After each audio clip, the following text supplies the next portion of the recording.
Mano Kūtvėla yra jauna žavinga dama, kuri keliauja, yra kosmopolitiška, kuri domisi mada, naujovėmis, skaito, yra aktyvi, pasaulietiška. Daryti kažką savo ir pagal tai, kaip aš suprantu ir kiek tai atspindi mano pasaulėžiūrą ir požiūrį į rūbą ir jo komunikavimą. Bet tai ilgai galvojau, bet tiesiog atėjo momentas, kai tiesiog reikia nebesvajoti imti ir daryti ir tas svajonės pildyti. Tai pasakiau savo, tai kada jeigu ne dabar. Tai svarbiausia yra tikrai atrasti savo nišą, savo pirkėją ir pasiūlyti kažką tokio unikalaus. Bet atrasti kažką savito ir naujo ir charakteringo tai paslaugai ar tam prekės ženklui.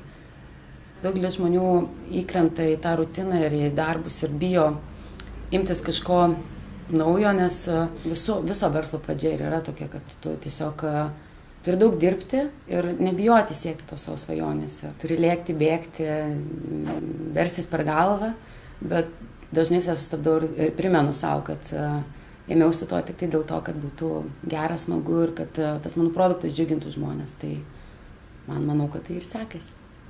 Didžiausias įvertinimas ir manau, kad daugeliui kūrėjų arba kažkokių paslaugų kūrėjų, ne tik tai mados prekės ženklų, yra svarbu tas grįžtamasis ryšys. Tai smulkus verslas turi šitą savybę, jie gali tai turėti ir kontaktą su savo pirkėju ir labiau gal atsiklausyti, kas jam tinka, netinka, galbūt tada dar pritaikyti tą savo produktą labiau prie to žmogaus. Bet smagu, kad yra palaikymas vieni iš kitų. Tiesiog netgi jeigu ir darom panašaus asortimento dalykus, tai tikrai kažkokios didelės konkurencijos nejaučiame, nes tų kuriančių žmonių jie vis tiek turi tokį bendrumo jausmą ir jie yra dažniausiai šilti, geri ir pozityvūs.